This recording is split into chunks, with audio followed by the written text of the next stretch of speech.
I don't believe this is legal, and I'm going to hold the people accountable who are trespassing and part of a coup accountable. This was a bit of a disappointing watch for me. Scott Galloway, professor at NYU, who I've had on the show and I personally like, he's has really gone in on the Trump derangement stuff, and here he is with Kara Swisher, who's a CNN contributor, pretty lefty person, and they are just freaking out because DOGE again is trying to make things a little more transparent for you.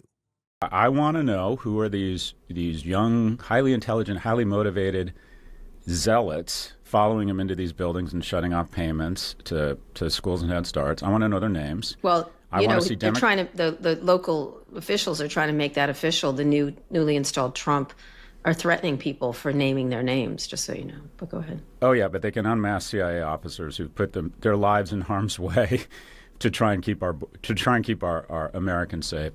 I want to know who their names are, and I want to see Democratic governors saying, I'm going to do everything I can in my power to use the full faith and to the letter of the law to put you folks in prison. I think what you're doing is trespassing. I think this is a coup. And be clear, just because the new insurrectionist who was elected, I don't believe this is legal. And I'm going to hold the people accountable who are trespassing and part of a coup accountable.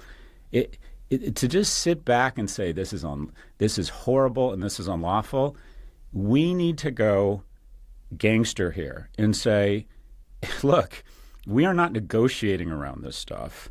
This is illegal. This is a coup. This is the unlawful seizure of power.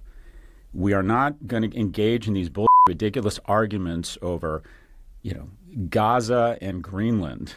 We are going to hold the people accountable. Here are their names. Here are their faces. And we have contacted the local authorities in where these kids live, these young adults, and we are going to hold them accountable. I have to say, guys, look, I personally, I only met Scott the one time we did the show together, so I liked him in the interview that we did. And we chatted a little bit after for a few minutes. Struck me as a nice guy.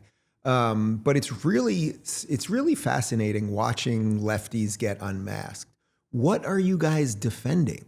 Why are you so relentlessly defending the inefficiency of government? Why are you defending USAID? Why are you defending slush funds? What is it about? And I think there is something that in the end, lefties, they just believe in the state. They just believe in power. What are you talking about, that there's a coup happening and you have to go gangster because of the coup?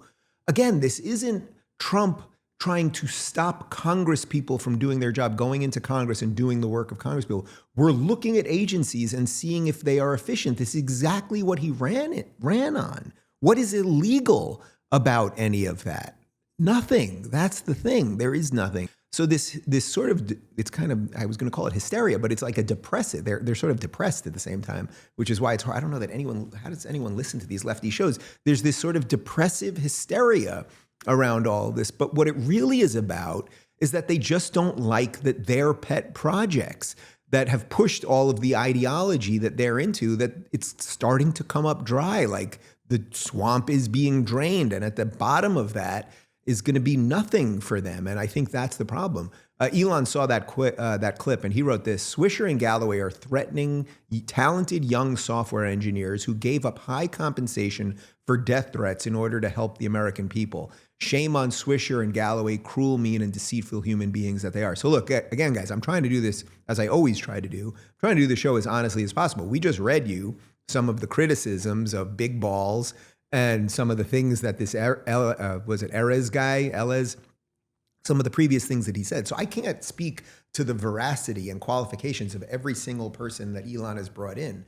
But the 19-year-old worked for Neuralink. Like, I trust Elon's ability to hire people way better than I would trust some government middle management person's ability to do that. It does not mean it is perfect, but taking competent software engineers and other people who have new ways of looking at things and looking at government, like, man, you're angry about that?